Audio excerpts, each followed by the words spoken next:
Selamat malam pemirsa, kita berjumpa lagi dalam program Impact bersama saya Peter Gonta. Dan pada malam ini kita akan berbincang bersama narasumber yang memiliki peran penting bagi reformasi dan pengawasan industri perbankan nasional pasca krisis 1998 silam. Beliau adalah Wimbo Santoso dan selama 1 jam ke depan kita akan mengenal lebih dekat sosok Wimbo Santoso yang saat ini menjabat sebagai Ketua Dewan Komisioner Otoritas Jasa Keuangan atau OJK. Inilah Impact bersama saya, Peter Gonta.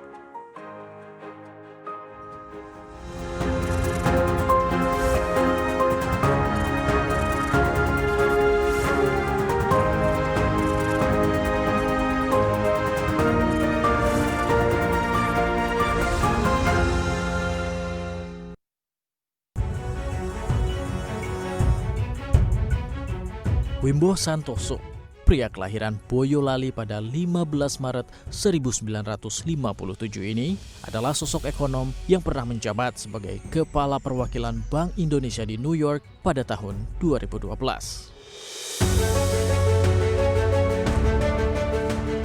Namanya makin santer terdengar usai menduduki sederet jabatan prestisius seperti Komisaris Utama Bank Mandiri pada tahun 2015 hingga terpilih menjadi Ketua Dewan Komisioner Otoritas Jasa Keuangan atau OJK periode 2017 hingga 2022. Berbekal ilmu yang mumpuni di bidang keuangan, sosok Wimbo sangat berperan atas banyaknya regulasi perbankan di Indonesia. Salah satunya, Wimbo menjadi sosok penting bagi reformasi perbankan nasional pasca krisis tahun 1997 hingga 1998 yang melanda tanah air. Tak kalah dari masa krisis 1998, di masa pandemi ini, peran dan pemikiran Wimbo di sektor perbankan kembali diuji. Menjawab tantangan di masa pandemi itu, Otoritas Jasa Keuangan atau OJK pun telah merilis 11 kebijakan stimulus untuk menjaga stabilitas keuangan selama masa pandemi. Ke-11 kebijakan yang dirilis OJK itu meliputi 3 kebijakan stimulus perbankan, 5 kebijakan stimulus pasar modal, 2 kebijakan industri keuangan non-bank atau IKNB, dan 1 kebijakan yang berlaku untuk semua industri jasa keuangan, di mana seluruhnya bertujuan untuk meredam dampak COVID-19 terhadap industri jasa keuangan dan perekonomian nasional secara umum. Lantas, mampukah ke-11 stimulus kebijakan OJK itu dalam meredam dampak pandemi ke industri jasa keuangan? Bagaimana pula seorang Wimbo Santoso menjawab tantangan krisis kali ini? Simak dalam Impact malam ini.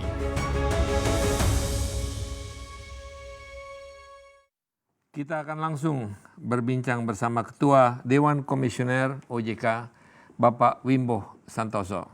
Selamat malam, Pak Wimbo. Malam, Pak Peter. Apa kabar? Baik, Pak. Baik. Wimbo.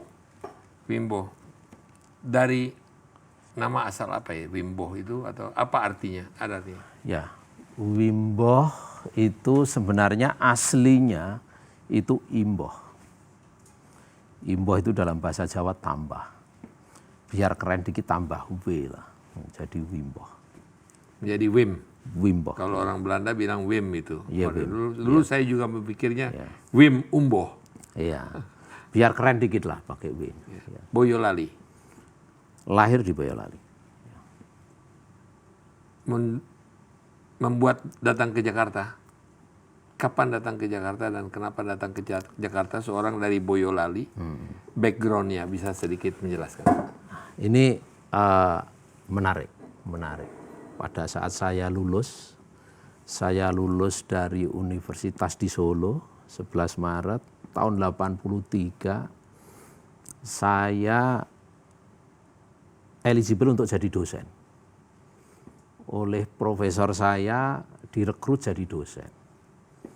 Tapi tidak diduga ada talent scouting dari Bank Indonesia waktu itu, yang mengambil 10 orang untuk dites secara oral oleh Direktur Bank Indonesia waktu itu. Saya termasuk salah satu yang dites dan ternyata lolos. Nah, begitu balik ke universitas, saya ngomong dengan profesor saya, dia bilang, coba aja dulu belum tentu kamu kerasan kan gitu. Nah, ya udah coba pendidikan, rupanya banyak yang menarik di Bank Indonesia itu. Yang paling menarik bisa disekolahkan. Pada saat itu kalau mau sekolah sendiri nggak punya biaya. Tapi Bank Indonesia menyekolahkan bagi orang yang memang mampu dan bisa mendapatkan sekolahan sesuai dengan kriteria. Atas itulah yang kesempatan saya ambil. Cuman waktu itu kalau sekolah itu kan harus tanda tangan kontrak. Sekolah 3 tahun, kontraknya harus 9 tahun. Balik lagi saya ke dosen saya. Gimana harus tanda? Enggak apa-apa. Wong kamu sekolah juga belum tentu lulus. Akhirnya saya sekolah sampai S3. Balik lagi saya, kok saya lulus S3 ini gimana? Ya udah apa-apa, kamu boleh ngajar. Nah, jadi disitulah saya datang ke Jakarta. Tidak punya cita-cita untuk ke Jakarta, tapi kesempatan yang membuat saya ke Jakarta. Kira-kira gitu ceritanya. Boyolali ya? Boyolali. Solo, jauh, dekat? Ya agak kemeringet lah. Ya. Dekat, dia tidak terlalu jauh. Ya. Logat daripada seorang Wimbo, saya mendengar itu logat Solo. Kalau saya menutup mata, saya bisa mendengar Pak Wimbo itu suaranya atau logatnya itu hampir sama seperti Presiden Jokowi, Joko Widodo. Tadi saya katakan kok sama, itu adalah logat Solo ya? Wah saya malah nggak mengenalin itu Pak. Ya, saya biasa aja, ini adalah natural yang logat saya, suara saya.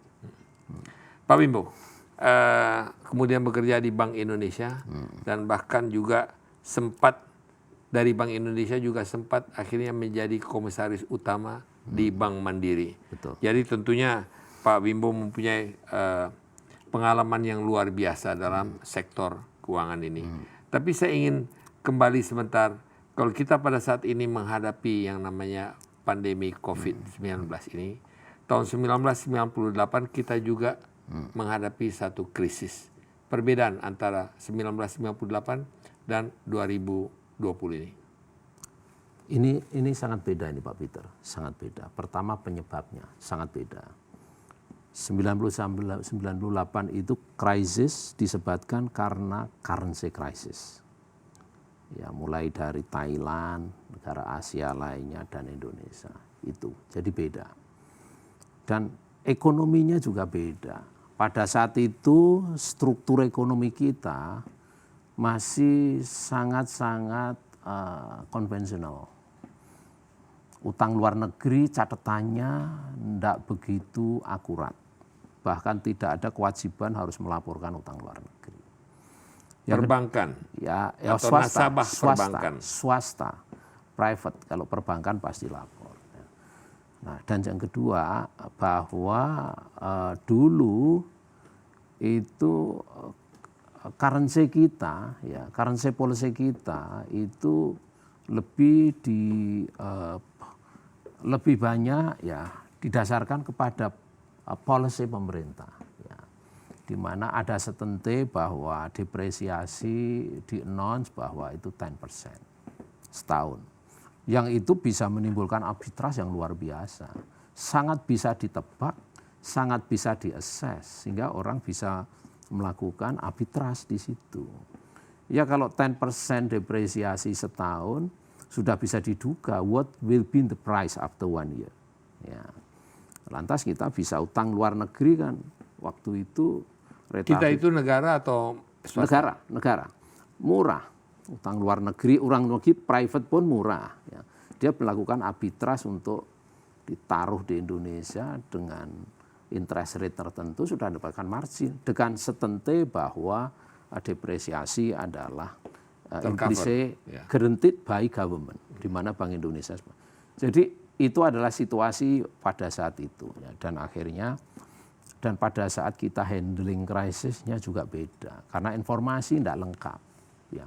Tidak ada lembaga penjamin simpanan, sehingga pada saat itu kita mungkin juga tidak siap sehingga kita handling itu melalui perbankan. Ya, respon policy juga beda. Pada saat itu suku bunga sangat mahal. Sehingga private sector berat. Antara 16 sampai 26%. Iya, dan policy rate waktu itu tinggi. Nah sehingga memperberat, ya sehingga private sector berat betul. Akhirnya Disebabkan karena likuiditas tidak ada atau karena di incorporate risiko? ya karena kalau suku bunga mahal itu kan berarti disedot. Lebih baik ditaruh ya di authority ya dan uncertainty-nya di pasar kan cukup gede ya. Sehingga likuiditas sangat kering. Dan akhirnya menjadi masif default di corporate sector.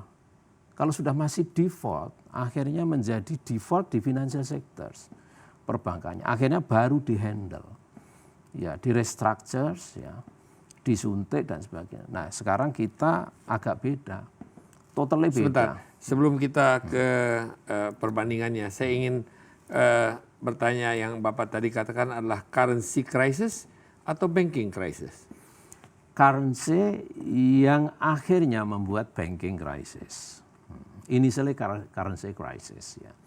Ya respon kebijakan sangat penting waktu itu ya sehingga depresiasi rupiah luar biasa.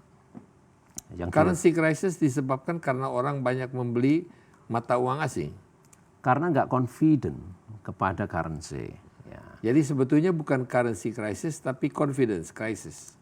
Ya itu beda-beda tipis lah. Ya kalau orang nggak confident kepada domestic currency, ya menjadi itulah yang penyebabnya currency crisis yang akhirnya menjadi corporate sector collapse, yang akhirnya menjadi banking sector collapse. Jadi banking sector collapse itu bukan ansih karena currency-nya, karena corporate sector. Jadi bukan currency crisis, tapi ya. Lebih banyak banking crisis juga. Ya, jadi meng-create another crisis. Ya. Ya, yang initially adalah kita sebut di dunia ini 97-98 itu adalah currency crisis, ASEAN crisis. Bapak tadi mengatakan bahwa pada saat itu tidak tercatat hutang daripada swasta dalam mata uang asing karena tidak dilaporkan. Ya. Tapi waktu itu juga sudah ada pengawasan Bank Indonesia yang selalu mengadakan pengawasan terhadap setiap bank, apalagi terhadap bank devisa, di mana tentunya total daripada laporan itu kan ada outstanding loan di dalam dolar atau offshore loan yang tidak tercatat. Offshore loan yang tidak tercatat. Tidak dan tercatat. itu bukan banking offshore loan, tapi private sector offshore loan. Jadi bukan tercatat sebagai bank, tapi tercatat pinjaman langsung kepada bank di luar negeri. Private sector foreign borrowing.